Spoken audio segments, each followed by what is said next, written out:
যে মানুষ হয়তো হসপিটালের বেডে শুয়ে নাকে অক্সিজেনের মাস্ক দিয়ে নিঃশ্বাস নিচ্ছে, সেও কিন্তু বাঁচার স্বপ্ন দেখে।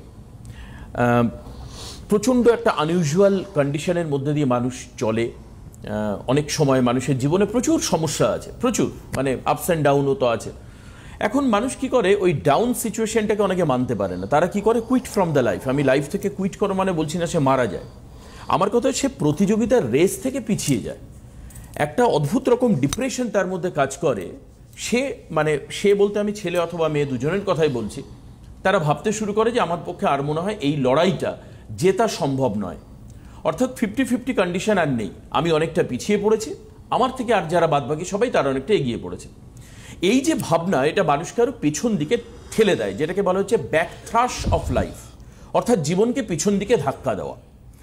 এখন এই যে যারা পিছন দিকে ধাক্কা দিয়ে যাদেরকে পিছিয়ে দিয়েছে, মানে অদ্ভুতভাবে দেখতে গেলে এই মানুষের সংখ্যাটাই পৃথিবীতে বেশি, সফল মানুষের সংখ্যা কম। বোঝা গেল? আর্থিকভাবে স্টেবল এবং রিটায়ারমেন্টের পরে তার আর ভাবতে হবে না অর্থ নিয়ে, এরকম মানুষের সংখ্যাটাও তার পার্সেন্টেজ হচ্ছে কম অনেক। মাসে 1 লাখ টাকার উপর মাইনে আছে, 12 লাখ টাকা প্যাকেজ আছে, মানে অ্যানুয়াল প্যাকেজ আছে, এরকম সংখ্যা 2% ইন্ডিয়াতে। তো এই সব দিকে চিন্তা করে আমরা কি আমাদেরকে পিছিয়ে রাখবো নাকি এগিয়ে যাওয়ার জন্য কিছু করব? তো এখন এই সামনে রয়েছে নিবৃত্তি যোগ। আচ্ছা, এবার আরেকটা কথা বলে রাখি যে আপনারা দেখবেন যারা স্পেস শাটেলে যান, তাদেরও স্পেস শাটেলে নিয়ে যাওয়ার জন্য একটা মূল রকেট থাকে যারা মহাকাশে যান। এছাড়াও ছোট ছোট কিছু থ্রাস্টার থাকে। এই থ্রাস্টারের কাজ হচ্ছে পার্টিকুলার অরবিটগুলোকে চেঞ্জ করানো। কোন একটা অরবিটের মধ্যে যখন রয়েছে, সেই অরবিট থেকে আরেকটা অরবিটে যখন যাচ্ছে, তখন সেই ছোট থ্রাস্টারগুলো ইউজ হয়। তাতে যেগুলো স্পেস শাটেল রয়েছে তার এক থ্রাস্টার থেকে আরেক থ্রাস্টারে যায়। সেম টু সেম অ্যাস্ট্রোলজি এবং অ্যাস্ট্রোলজিক্যাল রেমেডি এবং spiritual guideline, this are like the small thruster of your life. আপনার জীবনে ছোট ছোট রকেট বুস্টারগুলোর মতো, যেটাকে আপনি রকেট বুস্টার বা থ্রাস্টার বলা হয়, ঠিক সেরকম অ্যাস্ট্রোলজি যদি কোনোদিন কেউ বলে যে আপনার জীবন পুরো ঘুরে যাবে, পুরো চেঞ্জ হয়ে যাবে, আমি সেই কথা সহমত হই তখনই যখন আপনি সেই অ্যাস্ট্রোলজারকে বা সেই অ্যাস্ট্রোলজি পদ্ধতিকে টাইম দেবেন। কম্পাউন্ডিং সিস্টেমে মানি বাড়তে সময় লাগে, কারণ it takes time, it needs time. খুব কম সময়ের মধ্যে আপনি বিরাট কিছু করে ফেলবেন, এটা যারা ভাববেন তারা অন্ততপক্ষে শ্রীদেবের অনুষ্ঠানে আসবেন না। আপনাদের জন্য শ্রীদেব কিছু থ্রাস্টার ইউজ করবে, অর্থাৎ যেটা আপনার জীবনের অরবিটগুলোকে চেঞ্জ করতে সাহায্য করবে।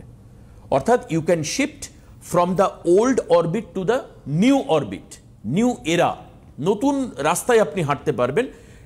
এক্স্যাক্ট সেই কাজটা হচ্ছে শ্রীদেব বলছে যে আমার কাছে তুমি রেমেডি নাও। স্টোন একটা, it's kind of remedy. Vastu, that is the another kind of remedy. Spirituality, মন্ত্র, ঠাকুরের কাছে সমর্পণ, it's another kind of remedy.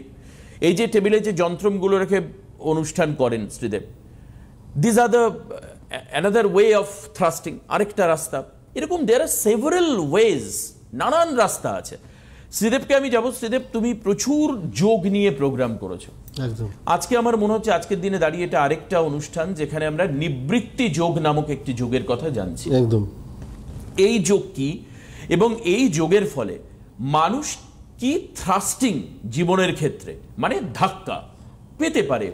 মানে আমি দেখেছি যাদের ওই হার্ট ব্লক হয়ে গেছে তাদেরকেও থ্রাস্ট দিয়ে তাদেরকে জাগানো হয়, এবং এমনকি ইভেন তারা বেঁচে যেতে পারে সিপিআর এর মাধ্যমে, তারা বাঁচতে পারে। তুমি আমাকে বলো যে নিবৃত্তি যোগে যারা জীবনে একটা অদ্ভুত রকম ডিলেমার মধ্যে দিয়ে যাচ্ছে, ল্যাথার্জেটিক ডিলেমা, এবং তার ফলে তার ডিপ্রেশন তৈরি হচ্ছে, সেই ডিপ্রেশন থেকে বেরিয়ে আসার জন্য কি করবে সে?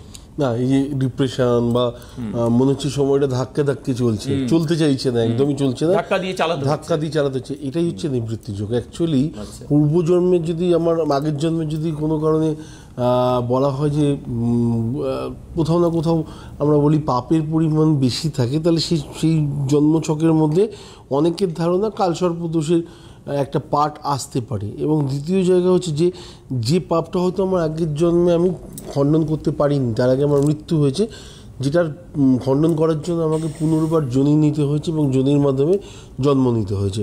তো এটা গেল দ্বিতীয় পার্ট। এবং নিবৃত্তির যোগটা অনেকটা সেই রকমই, হয়তো অনেক কিছু প্রবলেম আমার লাইফে ছিল, যে প্রবলেমগুলো হয়তো আমার দ্বারাই ক্রিয়েটেড এবং আমি হয়তো পাপ কর্মের দ্বারা লিপ্ত হয়ে গেছিলাম, যেগুলো হয়তো এখনও পর্যন্ত সেই সময় অবধি আমি কমপ্লিট করে আসতে পারিনি, বা 50% করেছি, বা 25% আমার বাকি আছে, যেটা আমাকে এই জন্মে পেতে হবে। অনেকের মানে বক্তব্য থাকে যে লাস্ট 6 বছর ধরে তো আমি কন্টিনিউয়াসলি খারাপের মধ্যে দিয়ে যাচ্ছি দাদা, লাস্ট 15 বছর খারাপের মধ্যে দিয়েছি, এর থেকে আর কত। ব্যাপারটা হচ্ছে যে 15 বছর, 5 বছর, 7 বছর জাস্ট নাম্বার, কিন্তু যতক্ষণ না পর্যন্ত সেই জায়গা থেকে আপনি বেরোতে পারবেন ততক্ষণ পর্যন্ত ভালো সময়ের মুখ আপনি দেখতে পাবেন না। এটা হলো ফার্স্ট কথা। কারণ নিবৃত্তি যোগটাকে বলাই হয় যে পূর্বজন্মের যদি কোনো কারণে কিছু প্রবলেম থেকে থাকে, সেই প্রবলেমটাকে আপনি সামলাতে এসছেন, মানে প্রবলেমটা থেকে প্রারব্ধ কর্ম একদম অনেকটা বেরোতে এসছেন। এবারে প্রচুর মানুষের কি হয় যে আমার ছেলে দেখুন ক্লাস 7 অবধি ফার্স্ট হয়ে এসছে, 8 থেকে ওকে খুঁজেই পাওয়া যাচ্ছে না কত নাম্বার ওর নাম, বা মাধ্যমিকের সময় যে ছেলেটা এত ভালো ছিল হঠাৎ করে আস্তে আস্তে যেন কেমন লুপ্তপ্রায়, মানে ওর নাম্বারগুলো যেন দেখাই যাচ্ছে না। তো মেন ব্যাপারটা হচ্ছে ওর পাপ পুণ্যের হিসেবটা কিন্তু 13 বছর বয়সের পর থেকেই শুরু হয়েছে। 8-এর পর থেকে আপনি দেখতে পাচ্ছেন ওর নাম্বারের জায়গাটা, ওর মধ্যে মানে কথাবার্তা বলার স্থিতি পরিস্থিতি, বা নিজের বেশ কিছু প্রবলেম নিজেই তৈরি করে ফেলছে। এই জিনিসগুলো যখনই তৈরি হচ্ছে তখনই আপনাকে বুঝতে হবে যে কোথাও না কোথাও ডিলেমা, বা যে ছেলেটা ভালো রেজাল্ট করতো সে হঠাৎ করে প্রমোটেড বাই কনসিডার, অথবা উল্টো হয়। আমি প্রচুর উল্টো দেখেছি, মানে 8-9-এ গিয়ে সায়েন্সের প্রতি মারাত্মক চেনাশোনা আমার, একদম রিয়েল স্টোরি বলছি। 10 অবধি অ্যাভারেজ, 11-12-এ এমন ভালো সায়েন্স নিয়ে পড়াশুনো করলো, পরে কেমিস্ট্রি নিয়ে সে পড়াশুনো করলো, এবং এখন কোন একটি বায়োটেক কোম্পানিতে সে কাজ করে এবং পুরো ভালো চাকরি করে। তার যেটুকুনি সময় আছে এবং তার অন্তরাত্মা যখনই তাকে বোঝাবে যে আমি মানে এত চেঞ্জ সত্যি ভাবা যায়, হ্যাঁ আমি নিশ্চয়ই কিছু না কিছু পাপ কর্মের দ্বারা নিজেকে, এটা হয় সংস্কার। বাড়িতে ফ্যামিলি মেম্বারদের মধ্যে দেখবে অনেকে বলবে তোর যখন এত প্রবলেম হচ্ছে, বিনা কারণে যখন এই প্রবলেমগুলো তৈরি হচ্ছে, কোথাও না কোথাও একটু ভগবানের নাম কর। আমি বহু ছেলেকে দেখেছি বা বহু মেয়েকে দেখেছি যারা ক্লাস 8-এ পড়তে দীক্ষা নিয়ে নিয়েছে। আচ্ছা, আমাকে একটা কথা বলো, মানুষের জীবনে প্রচুর চেঞ্জ হয়।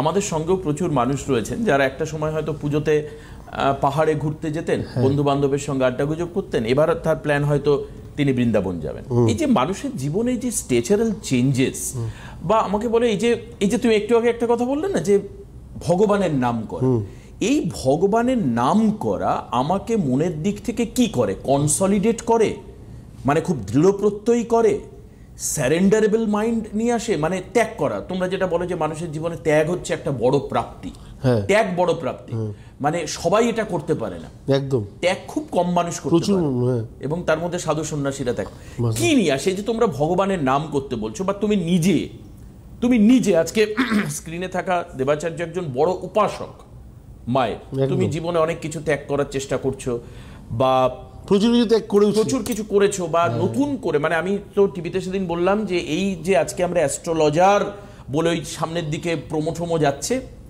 এটা পরে চেঞ্জও হতে পারে। একদম তুমি একজন স্পিকার হতে পারো, মোটিভেশনাল স্পিকার হতে পারো, মানুষকে মোটিভেট করতে পারো শুধু তোমার কথার মাধ্যমে। একদম। তো এই যে ঈশ্বরের নাম বা নিজেকে স্যারেন্ডার করে, এটা মানুষের জীবনে কি দেয়? মানুষ তো সব পাওয়ার চেষ্টা করে, ধরো ইভেন আমি এখন ভাবছি একটা আপার স্যালারিড কিছু হোক, এই ত্যাগ মানুষকে কি দেয়? Why you surrender your life? একদম মেন ব্যাপার হচ্ছে, লোকে বলে না নামের মধ্যেই মধু আছে, স্পেশালি ঈশ্বরের নামটা যতটা আমাদের কাছে মধুর মতো, তার কারণ হচ্ছে দেখো কথার মধ্যে আছে যে একবার রাম নামে কোটি পাপ হরে, মানে জীবের কি সাধ্য আছে এত পাপ করে। তো ব্যাপারটা হচ্ছে যে মেন ব্যাপার, আমরা যদি একবার রাম নাম বা একবার হরিনামের মধ্যেও যদি নিজেকে দেখতে পারি, হরি মানে শ্রীকৃষ্ণের কথা আমি বলছি, তো এবারে যেভাবে দেখবেন, কারণ অনেকে বলবেন দেবাদিদেব মহাদেবকে, দেবাদিদেব মহাদেব কেন দেবাদিদেব হলেন আপনি জিজ্ঞাসা করবেন, বহু মানুষের কাছে উত্তর পাবেন না। নিজের পরিবারের মধ্যেই এত দেব রয়েছেন, তিনি তাদের মধ্যে শ্রেষ্ঠ, তিনি তাদের পিতা। যেমন ফার্স্ট হচ্ছে মহাদেব, তার মাথা থেকে যে গেছেন সে গঙ্গা, তার স্ত্রী পার্বতী, দুর্গা হচ্ছে আরেকটা রূপ, তার সন্তান গণেশ। এবারে গণেশের যে সন্তান মানে নাতি অ্যাকচুয়ালি ঋদ্ধি। তো এই যে পার্ট বাই পার্ট যদি দেখো তো তার বংশের মধ্যে প্রত্যেকেই হচ্ছে দেবতা। তো সেই দেবতাদের মধ্যে সর্বাধিক মানে সবার উপরে কে রয়েছেন দেবাদি মহাদেব, তার জন্য উনি দেবাদিদেব মহাদেব।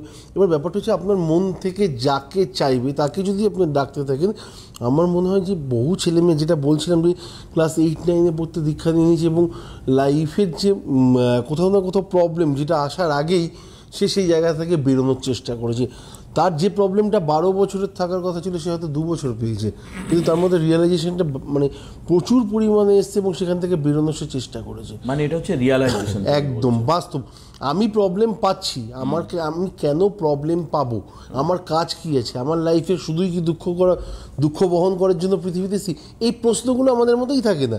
না আমি খারাপ কাজ করেছি তার জন্য খারাপ পাচ্ছি, আমার সময়টা ভালো যাচ্ছে না, ইনকাম হচ্ছে না, এই জিনিসগুলো আলটিমেটলি কেন আমার খারাপ চলছে, এই প্রশ্নটা যদি আমাদের মধ্যে থাকে তাহলে পরে আমার মনে হয় এর উত্তর খুব তাড়াতাড়ি আপনি পেয়ে যাবেন এবং সেখান থেকে বেরিয়ে যাওয়ার জন্য দেবাচার্যের দরকার হবে। আচ্ছা দেবাচার্য, একটা কথা আমি তোমায় জানতে চাইবো, এই যে তোমরা অনেক সময় বলো বা আমি অনেক মানুষকে বলতে শুনেছি যে ঈশ্বর নাকি প্রোগ্রামিং করে পাঠান মানুষকে পৃথিবীতে, মানে বলে না যে বিধাতার চাওয়া কেউ বা লেখা কেউ খণ্ডাতে পারে না, এরকম একটা ব্যাপার আছে, কিন্তু আমরা সেটাকে জানি না। ওই জন্যই আমরা জানি না যে আমার একটু পরে স্টুডিও থেকে নামতে গিয়ে মৃত্যু হবে কি, একদম মানে নো ওয়ান নোজ দ্যাট মানে what will be happen after 1 minute or 1 second, আমি জানি না, কিন্তু এটা সব সেট করা নাকি এটা বলে, এটা তুমি কতটা বিশ্বাস করো? বা এই যে মানুষের জীবনে যে সেট করাকে আমি আর এর সঙ্গে একটা যুক্ত করি, একজন মহান সাধু বলছেন যে ঈশ্বরের একটা প্রোগ্রামিং আছে, কিন্তু মানুষের জীবনে সেই প্রোগ্রামকে চেঞ্জ করা যাবে না, কিন্তু সেটা অনেক সময় কি বলে ওটাকে ময়েশ্চার পড়ে যেতে পারে। ঈশ্বর নাম তাকে ওই ময়েশ্চারটাকে ছাড়িয়ে দেয় এবং বের করে দেবে, এবং ঈশ্বরের যে প্রোগ্রামিং সেটা সঠিক সময়ে সঠিকভাবে হতে সাহায্য করবে। একদম এইটা কিভাবে, আমি কিন্তু ফোন আছে পরে বলছি, পরে বলছি। মেন ব্যাপার হচ্ছে যে আমাদের লাইফে যে প্রোগ্রামিং সেট থাকে, যারা যারা মহাভারত দেখেছেন বা মহাভারত পড়েছেন তারা জানবেন অর্জুন যখন খুব ক্লান্ত এবং এই যুদ্ধটা হবে নিজের রিলেটিভস, নিজের ভাই, নিজের বন্ধু, তাদের প্রতি মানে আক্রমণ করতে হবে, যখন বলছে মাধব এটা হচ্ছে কি, তখন মাধব একটাই কথা বলেছিল যে এই জিনিসগুলো পূর্বে রচিত হয়ে গেছে, তুমি যেগুলো করছো সেগুলো একটা পার্ট, তোমার মনে হচ্ছে তুমি দুর্যোধনকে মারছো, দুর্যোধন অনেক আগেই মারা গেছে, তো প্রতিটা জায়গা সেট করা রয়েছে, কর্ণকে তোমার হাতেই বধ হবে এটাই লেখা রয়েছে বিধির, তো তুমি জাস্ট তার কাজটা করছো, ফলটা দিচ্ছ। আরেকটা জায়গা থেকে যদি আমরা দেখি, তুমি কি জানো সব থেকে বেশি কষ্ট পেয়ে মহাভারতে কে মারা গেছিল? ভীষ্ম না, অভিমন্যু। আচ্ছা, হ্যাঁ, অভিমন্যুকে কৌরবদের মধ্যে কেউ এমন একজনও বাদ ছিল না যে প্রহার করেনি, এবং প্রায় কি বলবো টুকরো টুকরো করে ফেলা হয়েছিল, ধর আলাদা মহারথী মিলে, হ্যাঁ, এবং প্রত্যেকটা কৌরব সেনারাও তারাও সে অভিমন্যুকে আঘাত করেছিল। তো যখন আলটিমেটলি এগুলো তো হয়তো মহাভারতে অত ডিটেলসে দেখানো যেতে পারে না, তো যে কারণে হয়তো দেখানো নেই, কিন্তু পার্ট বইয়ের মধ্যে যেটা আছে সেই অনুযায়ী যখন তার মানে শবদাহ চিতাতে অগ্নি প্রদান করা হচ্ছে, সেই সময় সব ভাইরা দাঁড়িয়ে রয়েছেন, পঞ্চভাই দাঁড়িয়ে রয়েছেন, পঞ্চপাণ্ডব দাঁড়িয়ে রয়েছেন, প্রত্যেকের চোখের জল, একমাত্র শ্রীকৃষ্ণ অনেকটা দূরে দাঁড়িয়ে রয়েছেন এবং একটা কর্নারে আকাশের দিকে তাকিয়ে ম্রিয়মান হাসিতে হাসছেন। তো হঠাৎ করে এগুলো সবাই সহ্য করতে পারে না দেখে ভীমও তাদের মধ্যে একজন উত্তেজিত মানুষ ছিলেন, এবং উনি দৌড়াতে দৌড়াতে এসে বললেন, মাধব সব কিছু ঠিক আছে, কিন্তু আপনি যেটা করছেন এটা কিন্তু এই পরিস্থিতিতে ঠিক না, আপনার মুখে এখন হাসিটা কেন? তখন বললো, দেখো দেখার ভঙ্গিমা, আমি যে জায়গা থেকে দেখছি সেই জায়গা থেকে তুমি আমাকে দেখতে পাচ্ছ না, আমি যে জায়গা থেকে অভিমন্যুকে দেখছি তাতে আমার হাসি পাচ্ছে। তো বললো কী হয়েছে? বলছে অভিমন্যুকে এত প্রহার করেছে, এতভাবে এত কষ্টভাবে মৃত্যু দেওয়া হয়েছে, বলছে আমি জানি, পুরোটাই জানি, অভিমন্যু আগামী 200 বছরে যতবার জন্ম নেবে ওর লাইফে যেন একবারের জন্য প্রবলেম না আসে, তার জন্য পুরো মানে যতটা প্রহার, যতটা কষ্ট দেওয়া যায় সেটা আমি এই জন্মে ওকে দিয়ে দিয়েছি। এই মুহূর্তে ও যেখানে বসে রয়েছে সেখান থেকে দেখছে আমাকে, এবং ও হাসছে, আমি ওর হাসিতে হাসি মেলাচ্ছি। তো সেই কারণেই আমার মুখের হাসি। তো ডিফারেন্স হচ্ছে শুধু তুমি দেখছো চিতা জ্বলছে, আমি দেখছি ওর অন্তরাত্মাটা কতটা এই মুহূর্তে হ্যাপি রয়েছে।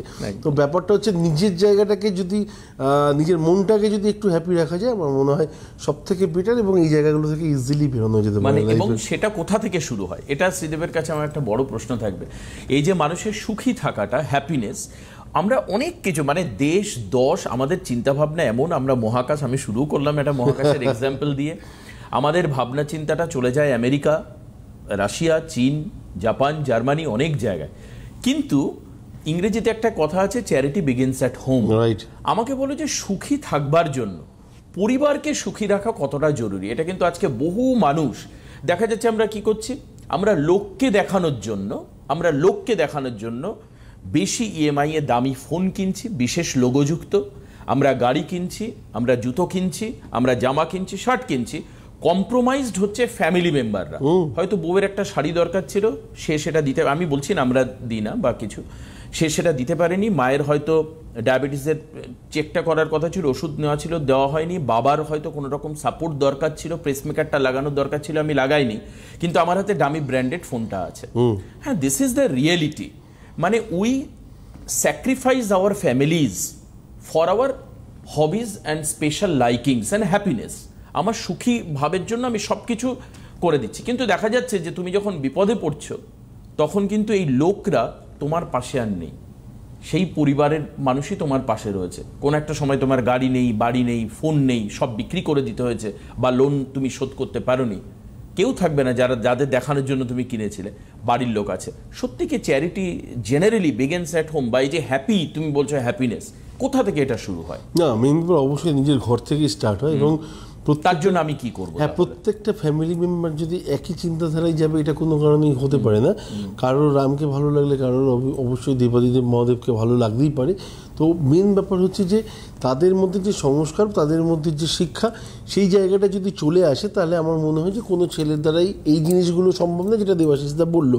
যদি সে করেও, অবশ্যই আগে তার বাড়ির কাজগুলো কমপ্লিট করে নিয়ে ফ্যামিলি মেম্বারদের দেখে তারপরে তার শখ মেটাতে যাবে।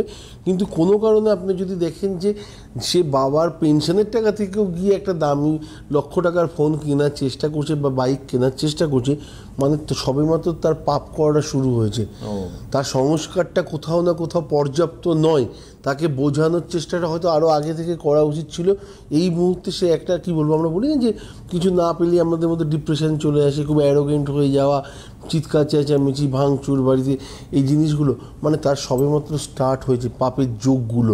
তো যে কারণে তার মধ্যেই বারবারান্তটা, এই জিনিসটাকে কমাতে গেলে যখনই সূত্রপাত হয়েছে তখন থেকে তার মধ্যে কিছু ভালো জিনিস, কিছু ভালো সংস্কার বা ভগবানের জায়গা থেকে বিভিন্ন স্টোরি তার মধ্যে দেওয়ার চেষ্টা করুন। আমার মনে হয় সেইগুলো অনেক বেশি হেল্প করবে। এবং আমার মনে হয় যখনই আপনি কিছু বোঝাতে যাবেন না, সে হয়তো প্রথম দুদিন আপনার কথাটা হয়তো রাখতে পারবে না, কিন্তু 3 দিনের বেলায় অবশ্যই সেই জায়গাটা দেবে যেটা আপনি চাইছিলেন। কারণ বাবা মায়েরা চাইলে এমন কিছু হতে পারে না, এটা কখনোই সম্ভব নয়। পরম গুরু তারা, তাদের আশীর্বাদের হাত বা তাদের মুখ থেকে বেরোনোর প্রতিটা কথা আমাদের লাইফে প্রত্যেকটা সময় কাজে লাগতে পারে। আচ্ছা, একটা কথা বলো তো, যে সংস্কার না থাকাটা কি পাপের শুরু? একদম। আচ্ছা, তাহলে ভীষ্মকে তো কৃষ্ণের বলতেই হতো যে তুমি তো অশ্বত্থামাকে সমস্ত কিছু দিয়েছো, রাজ্য দিয়েছো, রাজকন্যা দিয়েছো, সব কিছু দিয়েছো, তো কি দেওনি? তো ভীষ্ম বললো, না আমি সব কিছুই দিয়েছি, আমার ছেলেকে যতটা দেওয়ার ছিল সব দিয়েছি। বলছে, না তুমি শুধু সংস্কার দেওনি তাকে। তো ডিফারেন্স, সংস্কার যদি পেত তাহলে তো এই যুদ্ধের জায়গাতেই অ্যাটলিস্ট আমার মনে হয় পৌঁছাতে হতো। ফোন কি নেবে? নিয়ে নাও। কে রয়েছেন ফোনে? হ্যালো। হ্যাঁ, নমস্কার, কে বলছেন, কোথা থেকে বলছেন? হ্যাঁ, আমার নাম সৈকত দাস, আমি বাঁকুড়া থেকে বলছি। বাঁকুড়া থেকে। সৈকত, জন্ম তারিখ? 7 জুলাই 1991। 7/7/1991। টাইম বলো? রাত্রি 9:25। রাত্রি 9:25। জন্মস্থান কোথায়? বাঁকুড়া। বাঁকুড়া, ওকে। রবিবার ছিল তো? হ্যালো, রবিবার ছিল তো? হ্যাঁ হ্যাঁ। আচ্ছা, মেষ রাশি, কুম্ভ লগ্ন জানা আছে? হ্যাঁ। আচ্ছা, একটু এই সময়টা একটু টাইট যাচ্ছে, জেনারেলি দুটোতেই সাড়ে 7 একটা প্রভাব আছে। নরগণ, আচ্ছা মায়ের জায়গাটা একটু মাকে সাবধানে থাকা উচিত, নইলে মার হঠাৎ লেফট সাইডে একটু চোট পাওয়ার মতো প্রবণতা থাকবে। শনি বকরি ভাগ্য বিড়ম্বনার একটা কারণ, কিন্তু সক্ষেত্রী আছে, এক্ষেত্রে অনেকটাই হেল্প হবে, অসুবিধার কোনো কারণ নেই। রবি কেতু আছে, বহু চেষ্টা করার পরেও যে জায়গাটা ডিজার্ভ করো সেই জায়গাটা ভাই পাওয়া হচ্ছে না। রিজন হচ্ছে রবি কেতু গ্রহণ দোষ, লাইফে এগোতে দেওয়ার ক্ষেত্রে একটা বড় সমস্যা। দ্বিতীয় জায়গা হচ্ছে শুক্র মঙ্গল স্যাটিসফ্যাকশনের অভাব, আত্মসন্তুষ্টি, যতদূর পড়াশোনা করতে চেয়েছিলে, যেভাবে করতে চেয়েছিলে সেই জায়গাটা না পাওয়া। দ্বিতীয় জায়গাটা হচ্ছে জবের জায়গাটাতে, যে জায়গাটা এক্সপেক্টেড তুমি যেন আরামসে হতে পারে, সেই জায়গাটা তোমার হাতের কাছে এসেও যেন বারবার করে হাতছানি দিচ্ছে, হচ্ছে না, এইটা একটা বড় প্রবলেম। থার্ড হচ্ছে বিয়ে করার আগে অবশ্যই জুটুক বিচার করে বিয়ে করবেন।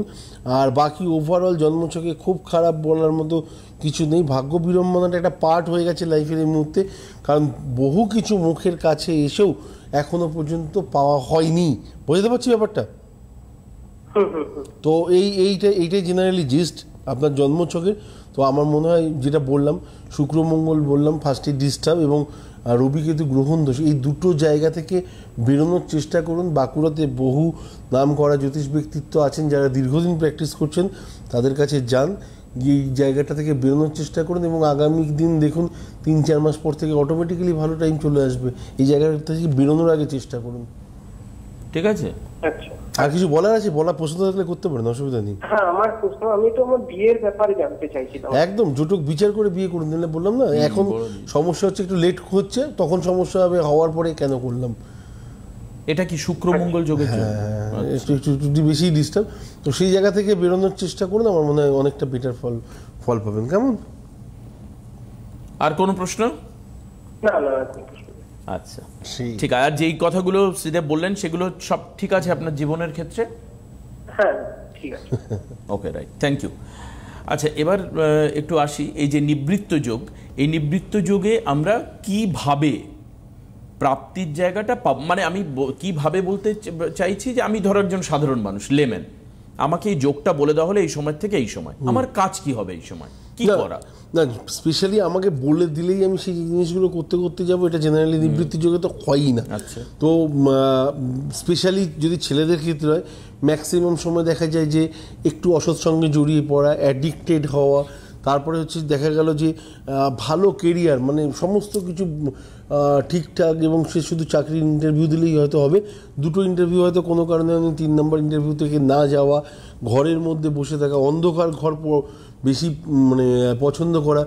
অনেক সময় দেখা যায় যে মেয়েদের ক্ষেত্রে বৈবাহিক জীবনে পা রাখার ক্ষেত্রে বড় সমস্যা, অথবা বৈবাহিক জীবনে পা রাখলেও পুরো ফ্যামিলি সমস্ত কিছু ঠিক আছে, কোথাও কোনো সমস্যা নেই, কিন্তু দেখা গেল হাজব্যান্ডের সাথে তার মনের মিলই হচ্ছে না। এই জায়গাগুলো তো সাংঘাতিকভাবে, মানে নিবৃত্তি যোগ যদি কোনো কারণে জন্ম ছকের মধ্যে গিয়ে থাকে, তাহলে আপনি দেখবেন যে এইগুলো পার্ট লাইফের। হ্যাঁ, এগুলো হয়তো কোনো কারণে 2 বছর আপনাকে কাটাতে হতে পারে, অথবা লাইফের 7 বছর আপনাকে কাটাতে হতে পারে। যে টাইমটার মধ্যে সমস্ত যে জিনিসগুলো আপনার পূর্বজন্মে কমপ্লিট করে আসা হয়নি, সেইগুলোকে এই জন্মে আপনাকে কমপ্লিট করার জন্য টাইম দেওয়া হয়েছে। এবং তার থেকে সবথেকে বড় নাম হচ্ছে, আমরা একটাই কথা বলি, আমাদের রেজিস্টারে যতই পাপ থাকুক না কেন, নাম যদি সংকীর্তনের মধ্যে দিয়ে আমরা যেতে পারি, তাহলে অবশ্যই সেই জায়গা থেকে অনেকটা বেনিফিটেড হওয়া যায়, এবং রেজিস্টার থেকে সেই পাপগুলো মুছে যায়। তো নিবৃত্তি যোগ যাদের মধ্যে আছেন, যারা কন্টিনিউয়াসলি প্রবলেম ফেস করছেন, আমার মনে হয় তাদের এই মুহূর্ত থেকে অ্যাটলিস্ট নিজের মধ্যে সেই জায়গাটা আনা উচিত। আমি জানি না আমার কথায় আসবে কিনা, স্পেশালি ছেলেদের ক্ষেত্রে 40-এর আগে খুব একটা ভগবানের মানে তুমি তো সান্নিধ্য আসে না। আত্মজাগৃতির কথা বলছো। একদম আত্মজাগৃতির রাস্তা কি ঈশ্বরের নাম? একদম, ঈশ্বরের নাম ছাড়া কোনো সেকেন্ড অপশনই নেই। মানে এটাই হচ্ছে আত্মজাগৃতির রাস্তা, এবং সেটা নিবৃত্তি যোগ থেকে আমাকে বার করতে পারে, সব যোগ থেকে। যত খারাপ ভোগবাদিতা, অনেকেই বলো তোমরা অনেক সময় যে না, মানুষের জীবনে ভোগ থাকা উচিত, কিন্তু প্রশ্ন হচ্ছে কতটা, মানে how long it should be extend. ভোগটা তুমি কি লেভেলের করতে চাইছো? ভোগ তুমি অনেক কিছুর মাধ্যমেই করতে পারো। এবারে নেগেটিভ দিকের ভোগগুলো একদমই আমি ওর মধ্যে যাব না, এই নিয়ে না বিস্তারিত শুনবো। একদম আমার ইচ্ছা থাকলো যে ভোগ যোগ, আজকে আপনারা আলোচনা সোশ্যাল মিডিয়ায় দেখতে পাবেন প্রচুর জায়গায়, এই যে হিউজ কনজাম্পশন এবিলিটি মানুষের, এটা নিয়ে আলোচনা হচ্ছে। এটাকে কি করে কন্ট্রোল করা যায়, এটা নিয়ে আমি শ্রীদেবকে অনুষ্ঠান মানে করবার জন্য অনুরোধ করে রাখলাম। আগামী যেদিন আমার সঙ্গে লাইভ হবে আমি আশা করব এই নিয়ে, মানে মানুষের জীবনচরিতে ভোগ বৃত্তি বা লালসার কন্ট্রোল কি করে হবে। আজকে এখানেই শেষ করব। অনেক অনেক ধন্যবাদ শ্রীদেবকে। নমস্কার সবাইকে।